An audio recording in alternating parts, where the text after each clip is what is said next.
గతం గతః. ఆ స్థితి మార్చి దేవుడు మరొక నవీన స్థితిని నాకు ఇచ్చాడు గనుక ఈ స్థితిని నేను మెయింటైన్ చేయాలి. అయితే ఆ దీనత్వాన్ని మాత్రం పోనీయకూడదు. ఏ స్థితిలో నుంచి నన్ను దేవుడు ఇట్లా తెచ్చాడో అది మాత్రం మర్చిపోకూడదు. అదొక్కటి గుర్తుపెట్టుకుంటే చాలు. స్తోత్రం చెప్పండి గట్టిగా. కానీ ఏ స్థితిలో ఉన్న నిన్ను ఏ స్థితిలోకి దేవుడు తీసుకొచ్చాడో ఆ రెండవ స్థితిని మర్చిపోకుండా గుర్తుపెట్టుకోవాలనేది నేను మేజర్గా మీకు చూపిస్తున్నా. ఎందుకంటే యేసు ప్రభువును నమ్ముకొని క్రీస్తు రక్తంలో కడగబడ్డ తర్వాత కూడా కొంతమంది తమను గూర్చి తాము నేను పెద్ద ఎదవనే, నేను అట్టంటోండి, నేను ఇట్టంటోండి, నేను అంత బలహీనుండి, నేను బలహీనురాల్ని, నేను అలాగా, నేను ఇలాగని వారిని గూర్చి వారు చెప్పుకోవటం నేను విన్నాను. నేను అంటున్నా, నువ్వు అలా చెప్పొద్దు. ఎందుకంటే అది నీ గతం, క్రీస్తుకు పూర్వం అనుభవం అది. ఇప్పుడు క్రీస్తులో నీ విలువలు మారిపోయాయి. ఒకప్పుడు నువ్వు దేవునికి సంబంధించిన వాడివి కావు, కానీ ఈరోజు దేవుని కొడుకువి నువ్వు, కూతురువి నువ్వు. ఒకప్పుడు లోకానికి ఎందుకు కొరగాని వ్యక్తివి నువ్వు, కానీ ఈరోజు లోకానికి ఉప్పువు నువ్వు. ఉప్పు గురించి మీకు తెలుసు కదా. ఏం తెలుసు? యేసు ప్రభు స్పష్టంగా చెప్పాడు, మీరు లోకానికి ఉప్పై ఉన్నారు అని. అసలు ఉప్పై ఉండటం ఏంది? పోల్చాలంటే వెలుగుంది, బాగుంది, వెలుగుతో పోల్చావు, బాగుంది. ఇంకా వేరే వేరే వాటితో ఏదన్నా పోల్చు ప్రభువా. ఉప్పు లేనిది ప్రభువా, ఉప్పుతో పోల్చావేంది అంటే, ఉప్పులో మనం నేర్చుకోదగ్గ సుగుణాలు మస్తు ఉన్నాయి. చెప్పదా? ఇంట్రెస్ట్ ఉంటే రాసుకోండి. నంబర్ 1, ₹1,00,000 పెట్టి ఒకడు పలావ్ చేపించాడు. బాస్మతి రైస్, ఇంతంత పొడుగు బియ్యం, మంచి మసాలా దట్టించాడు, చికెన్ వేసాడు. ఏమండి, ఏం పలావు? చికెన్ పలావ్. దమ్ బిర్యానీగా అదా? దమ్ బిర్యానీలోనే కదా డైరెక్ట్గా ముక్కలు వేసేది. చెప్పండి అయ్యా బాబు, నాకు తెలియదు. అందులోనేనా డైరెక్ట్గా ముక్కలు వేసి ఉడికిచ్చేది? దమ్ బిర్యానీ. బాస్మతి రైసు, చికెన్ కూడా అందులో వేసేసాడు. నెయ్యి పోసాడు, డబ్బా నెయ్యి అయితే ₹1,00,000 బిర్యానీ కదా మరి. నెయ్యి పోసాడు మస్తుగా, మసాలా దట్టించాడు, అందులో కలపాల్సినన్ని కలిపాడు, మొత్తం రెడీ అయింది. వేల రూపాయలు, ₹1,00,000 పెట్టి పలావ్ చేయించాడు. కానీ అందులో ఒక ₹20 ఉప్పు వేయటం మర్చిపోయాడు. ఇప్పుడు తింటారా? ఆ పలావ్ తింటారా? ఒక బీపీ పేషెంట్లు తప్ప. ఏది, నాకు బీపీ ఉందయా, నేను ఉప్పు తినను, లేకపోతే లివర్ బలహీనత ఉన్న వ్యక్తులు మినహాయించి ఇంకెవరైనా తింటారా దాన్ని? వాళ్ళు కూడా తినరు.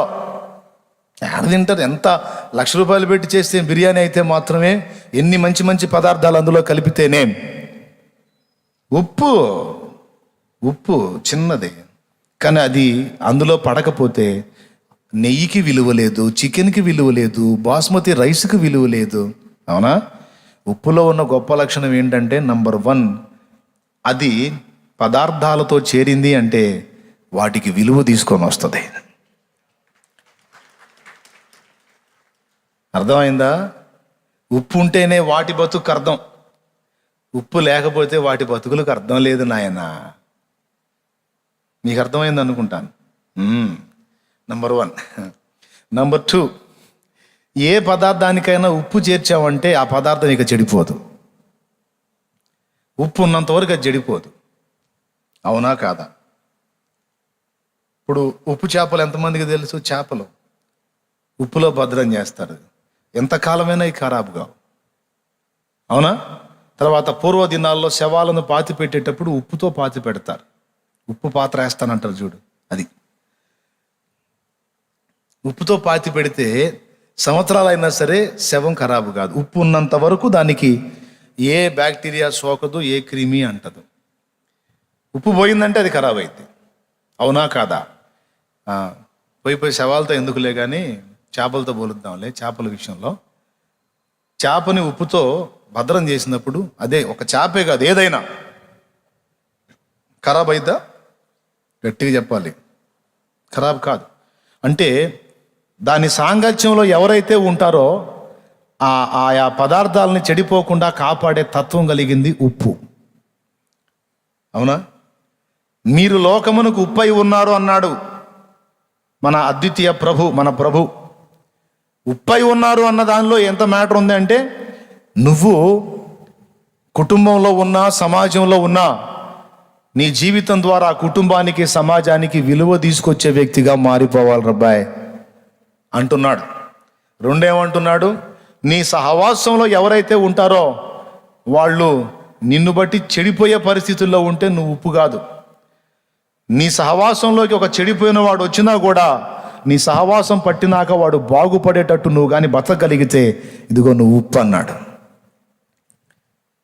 అర్థమైందా? మన సహవాసానికి ఒకడు వచ్చాడు అంటే బాగుపడాలా, వాడికి చెడిపోకూడదు. అది ఉప్పు లక్షణం.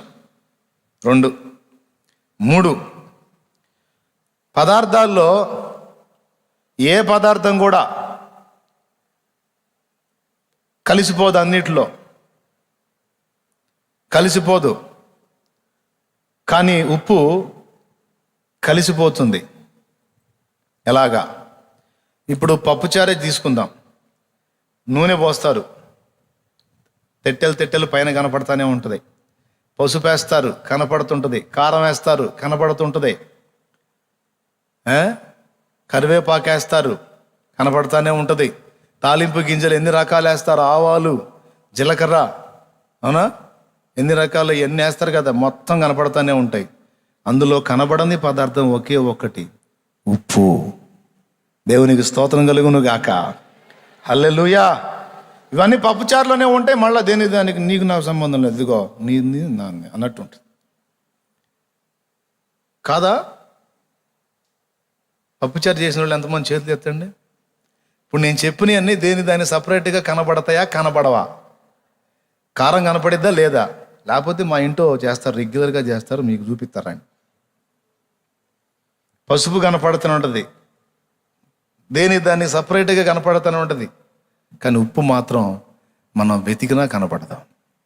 అంటే అది కరిగిపోయి మిగిలిన వాటికి విలువ తీసుకొచ్చింది. అది మాత్రం ఎక్స్పోజ్ కాదు. That is Christianity. నిన్ను నువ్వు అవసరమైతే మరుగు చేసుకుని దేవుణ్ణి మయంపరచు, నీ సాటి వారిని గణపరచు. అంతేగాని అవతలను తొక్కి నేను ఎక్స్పోజ్ కావాలనుకునేది క్రైస్తవ్యం కాదురా అని చెప్తున్నాడు దేవుడు. ఎంతమందికి అర్థమైందో? మా రాజులారా, మా తల్లులారా, అర్థమవుతుందమ్మా?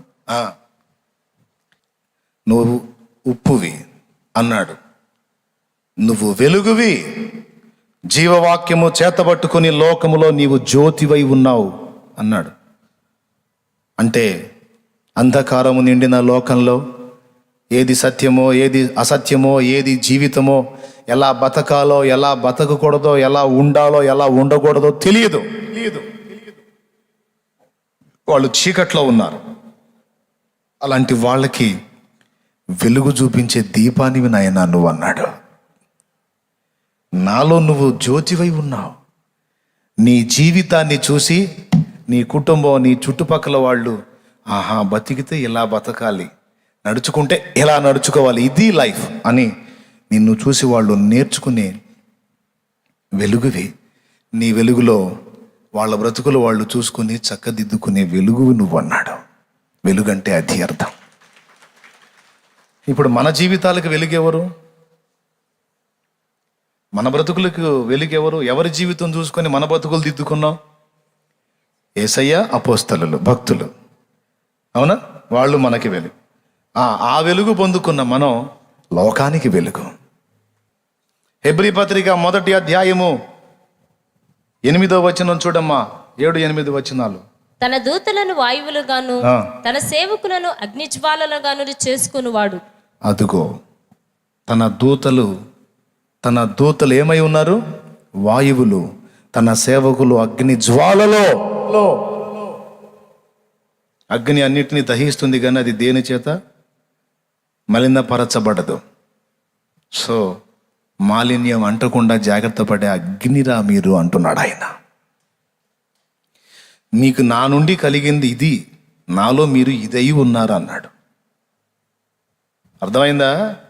నేను ఎదవనే, అబ్బే నేను అట్లా నేను ఇట్టా, ఇది కాదు. ప్రభువునందు నాకు లభించిన ఆధిక్యత ఏమిటి, ప్రభువునందు నేను ఏమై ఉన్నాను అనే స్పర్శ నీకు ఉండాలి. ఇప్పుడు నాకు 2 కొడుకులు ఉన్నారు. ఒక చిన్న మాట చెప్తా. నేనెవరిని? నేనెవరిని? ఎవడో మాకెందుకు అన్నట్టు చూస్తున్నారు ఏంది? చెప్పండి, నేనెవరిని? నేనెవరినో కూడా మీకు తెలియదు. మరి నోరు తెరవరేంది మీరు? ఎవరు తమ్ముడు? నేనెవరిని? సేవకుండా దైవజనుడు అంట తమ్ముడు చెప్తున్నాడు. ఇప్పుడు నాకు 2 కొడుకులు ఉన్నారు. ఇప్పుడు వాళ్ళు లోకస్తులు పడ్డ పాటలు పడొచ్చా? పడితే ఏంది? నా పిల్లలు మాత్రం మనుషులు కాదా? వాళ్ళకి మాత్రం కోరికలు లేవా? మీరు పడ్డ వేషాలన్నీ నా పిల్లలు పడితే తప్పేంది అని నేను అంటాను. మీరేమంటారు? ఇప్పుడు ఫ్యాషన్ డ్రెస్సులు ఉన్నాయండి. ఆడపిల్లల్ని దేవుడు ఇవ్వలేదు, 2 మగపిల్లల్ని ఇచ్చాడు. సరే, ఆడపిల్లలు కూడా ఉన్నారు అనుకుందాం. ఇప్పుడు కొంతమంది పిల్లలకి వేస్తున్నారే పనికి మాలిన డ్రెస్సులు, ఫ్యాషన్ డ్రెస్సులు. అలాగే నేను నా కూతురు కూడా వేసుకుంటా. నీకేంది? మా పిల్లలు మగపిల్లలు ఉన్నారు అనుకుందాం. ఇప్పుడు ఇక్కడెక్కడ ప్యాంట్లు చినిగిపోయినాయి, గోనెపట్ట ప్యాంట్లు ఉన్నాయి కదా చినిగిపోయినాయి, అది ఫ్యాషన్. అది గోనెపట్ట ప్యాంట్లు ఉన్నాయి కదా, ఏంటి వాటి పేరు ఏంది? టార్బో జీన్సా? తార్ జీన్సా? అంటే తారుబాలు పట్టతో కుట్టినట్టున్నారు అవి. ఏమి ఏదో నేను చెప్పే గోనెపట్ట ప్యాంట్లని, అది కూడా ఏమన్నా పద్ధతిగా ఉందా? ఏడకాత దించుకొని అదేంటంటే ఫ్యాషన్ అంట. అదేం ఫ్యాషన్ అంట? సరే, మా వాళ్ళకు కూడా తర్వాత కటింగ్, సినిమా మారినప్పుడల్లా ఈ అవతారం మారుతూ ఉంటుంది.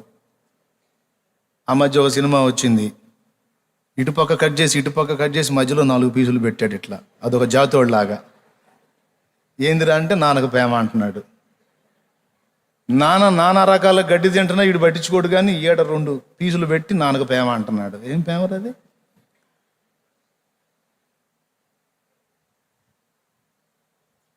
ఏమేం పాటలు! ఒకడేమో ఇదంతా అంట కొట్టిస్తున్నాడు, 4 ఉంచుతున్నాడు. అవునా? మీకు తగలలేదా? వాళ్ళు ఫోటోలు డౌన్లోడ్ చేస్తే బాగుండేదని చూపించేవాడిని. ఒకడేమో అచ్చంగా మొత్తం శుభ్రంగా ఇంత తుంచి మొత్తం కొట్టించి మ్యాప్ వేసుకుంటున్నాడు దీని మీద. ఒకడేమో పేరు రాసుకుంటున్నాడు. అసలు ఒకడేమో పాపం చక్కగా నల్లగా ఉన్న జుట్టుని ఎర్రగా చేసుకుంటున్నాడు. ఇదేందిరా, నూనె పెట్టుకోకుండా జుట్లు, తలకి నూనె పెట్టుకోకుండా నీళ్లు పూసి ఎర్రబారు ఉంటాయి చీకేసిన తాటికాయలాగా. అది ఫ్యాషన్ అంట. ఎంత లోకంలో పడే పాటలు కదా. మా వాళ్ళు కూడా మనుషులేగా, మా వాళ్ళు కూడా ఈ గెటప్ లేపిస్తా. మీకేమన్నా ఫీలింగా? నోరు తెరిచి మాట్లాడండి మర్యాదగా. లైవ్లో ఉన్నవాళ్ళు కూడా మాట్లాడండి. ఏపిస్తా. మీకేమన్నా ఫీలింగా?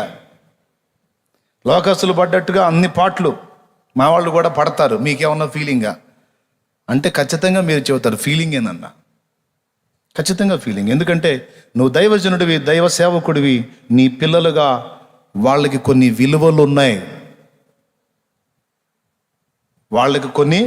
విలువలు ఉన్నాయి. ఒక సామాన్యుడి సంతానాన్ని లెక్కేసినట్టు మీ సంతానాన్ని మేము లెక్కేయలేం. దైవజనుడిగా మాకు నువ్వెంత గౌరవనీయుడవో, గౌరవ పాత్రుడవో, నీ సంతానముగా ఉన్న వారు కూడా మాకు గౌరవ పాత్రులే. మా అందరికీ నువ్వు దైవజనుడిగా ఎలా మాదిరివై ఉన్నావో, నీ సంతానంగా వాళ్ళు కూడా మా పిల్లలకు మాదిరి. దేవునికి స్తోత్రం కలుగునుగాక అని మీరు అంటారు. ఇప్పుడు నా పిల్లలు నా దగ్గరకు వచ్చి, డాడీ అందరూ అలా ఉంటున్నారు, మేము ఇలా ఎందుకు ఉండాలి అని నన్ను అడిగితే నేనేం చెప్పాలి? మీ కర్మరా, మీ కర్మ, నా కడుపును పుట్టినందుకు మీ కర్మరా అని నేను అనాలా? దేవుడిది మీకు ఇచ్చిన ఆధిక్యత నాయన. కర్మ కాదు, ఆధిక్యత. తెలుసా? ఒక దైవజనుడి సంతానం అంటే వాడు ఒక ధన్యత పొందుకున్నట్టే. హల్లెలూయా. ఇక ఎవరికి ఉంటుందా విలువ? ఎవ్వరికి ఉండదు. ఒక దైవజనుని హృదయపూర్వకంగా ప్రజలు గౌరవించినట్టే ఆయన సంతానాన్ని కూడా గౌరవిస్తారు. నేను ఎలాగ పెద్దలకు మాదిరై ఉన్నానో పిల్లలకి మీరు మాదిరి నాయన. అది ఇబ్బందిగా మీరు భావించకండి, ధన్యతగా స్వీకరించండి. ఈరోజు కొంతమంది ఫీల్ అవుతున్నారు, అనవసరంగా బాప్తీసం పొంది అన్నీ ఆపుకోవాల్సి వచ్చింది, లేకపోతేనా ఏందో వీడు పోగొట్టుకున్నట్టు, వీడి తలకాయ పోయిందా బాబు? అనవసరంగా బాప్తీసం పొంది బోల్డని పోగొట్టుకున్నావా? ఏం పోగొట్టుకున్నావు? వెధవ జీవితాన్ని తీసుకొచ్చి ఘనునిగా చేసి నిన్ను రాజుగా చేసిన ఆధిక్యత. యేసు సంతానం, దేవుని సంతానం నువ్వు. నా పిల్లలు దానికి తగ్గట్టే బతకాలా, బతకొద్దా? నాకు తగ్గట్టే బతకాలిగా. ఒకవేళ వాళ్ళు లోకానుసారులుగా నడుచుకుంటే ఇబ్బంది ఎవరికి? అవమానం ఎవరికి? పెద్దగా చెప్పండి, మీకు దండం పెడతా. నాకు నీరసం వస్తుంది ఇప్పుడు 3వసారి. ఎవరికి అవమానం? ఎవరికి తలనొప్పి? వాళ్ళు లోకస్తులు పడ్డ పాటలన్నీ పడతా దరిద్రపు వేషాలు వేస్తూ ఉంటే వాళ్ళకి ఏముంటుందో నాకు తెలియదు, కానీ నేను ఇట్టు పట్టుకొని కూర్చోవాలి. ఎందుకు? ఎఫెక్ట్ నాకు. మాకు నీతి చెబుతున్నాడు, పిల్లల్ని మాత్రం క్రమంగా నడిపించలేకపోయాడు అని. కాబట్టి బిడ్డల్ని బట్టి తండ్రికి ఘనత రావచ్చు, బిడ్డల్ని బట్టి తండ్రికి అవమానం కూడా రావచ్చు. ఇది ఎట్లానో దేవుని పిల్లలంగా మన ప్రవర్తనను బట్టి ఆయనకి అవమానం రావచ్చు, లేదా ఘనత కూడా తేవచ్చు. ఎందుకంటే మనం ఆయన సంతానం, ఆయన దూతలం, అగ్ని జ్వాలలం. అది లే, మోకాళ్ళ మీదలే. నువ్వెవరివై ఉన్నావు ఒక్కసారి ఊహించు. బలహీన పడే వేళ ఒక్కసారి గుర్తు చేసుకుని నువ్వెవరివై ఉన్నావు. అందరిలాగా కకృతిగా ప్రవర్తించడానికి, చీపుగా ప్రవర్తించడానికి, చండాలంగా ఆలోచించడానికి, చెడగొట్టే స్థితిలో ఉండటానికి నువ్వు లోక సంబంధివి కాదు. నువ్వు దేవుని బిడ్డవే. ప్రభునందు నీకు ఎంత ఆధిక్యత లభించింది. నిన్ను దేవుడు యాజకుడు అన్నాడు, దూత అన్నాడు, రాజువి నువ్వు అన్నాడు, నువ్వు ఉప్పు నాయనా అన్నాడు, నువ్వు అగ్నివి, నువ్వు వెలుగు అన్నాడు.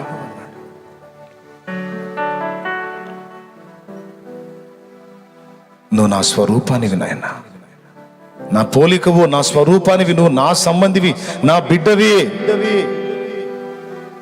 అందరి వలె నీవు ఉండతగునా? అందరి వలె నువ్వు వ్యవహరించతగునా? అందరి వలె నువ్వు ఆలోచించతగునా? నా బిడ్డవు అని చెప్పుకుంటున్నా, దానికి తగినట్టు నీ జీవితం ఉండొద్దా?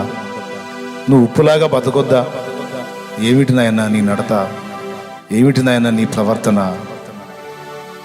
నువ్వు ఒకప్పుడు నిన్ను గురించి నువ్వు చీపుగా అనుకున్నావేమో, ఇప్పుడు నువ్వు అనుకోవడానికి వీల్లేదు. నేను బాధపడతాను, నేను నీకు ఆధిక్యత ఇచ్చాను అంటున్నాడు. ప్రార్థన చేయి, ఇవి గుర్తుపెట్టుకొని బ్రతకటానికి మొదలుపెట్టు. అందరూ కూడా ప్రార్థనలో ఏకీభవించండి. హల్లెలూయా. పరిశుద్ధ ప్రభువా, ఈ 3వ కూటంలో ప్రభువునందు మేమేమై ఉన్నామో మాకు స్పష్టపరిచావు. ఎలాంటి జీవితం మా ముందు జీవించాల్సి ఉందో మాకు స్పష్టపరిచావు. నీ పిల్లలంగా ముద్ర పొందిన మేము ఏ జీవితాన్ని కలిగి సమాజాన్ని ప్రభావితం చేయాలో అది మాకు నేర్పించావు. ఈవేళ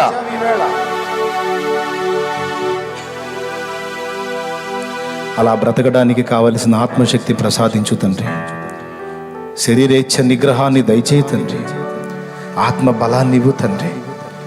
నేను ఎలా ఉన్నాను, నేను దేవుని సంబంధినై ఉన్నాననే ఆలోచన నా జ్ఞాపకంలో ఎప్పుడూ ఉంచు తండ్రి. నేను ఎక్కడ కూడా కకృతిగా ప్రవర్తించకుండా, చీపుగా బిహేవ్ చేయకుండా, చులకనగా వ్యవహరించకుండా జాగరూకురాలనే బ్రతకడానికి కృపని నాకు, మాకు అందరికీ కూడా కనువిప్పు కలిగించినందుకు వందనాలు చెల్లిస్తాను. దేవుని పిల్లలకు తగిన డిగ్నిటీని నా ప్రభువా, ఆ వ్యక్తిత్వ సౌందర్యాన్ని మేము ప్రదర్శించడానికి కృపనిమ్మని. లోకస్తులు తొందరపడి మాట్లాడినట్లు మేము మాట్లాడకూడదు. లోకస్తులు తొందరపడి వ్యవహరించినట్టు మేము వ్యవహరించకూడదు. లోకస్తులు ప్రవర్తించినట్లు చెడిపోయిన ప్రవర్తన మేము ప్రవర్తించకూడదు. మేము ఈ లోకంలో ఉన్న పరలోక సంబంధం ప్రభువా, అందుకు తగిన జీవితాన్ని మేము కలిగి ఉండినట్లు మాకు సహాయము చెయ్యమని. మా తలంపుల్లో, ఆలోచనల్లో, ఊహల్లో అన్నిట్లో కూడా నీవు జోక్యం చేసుకొని మమ్మల్ని కంట్రోల్ చేయమని. ఇక్కడున్న ప్రతి బిడ్డని కూడా మీ దయగల హస్తాలకు అప్పగిస్తూ యేసు నామములో ప్రార్థిస్తున్నాం తండ్రి. ఆమేన్.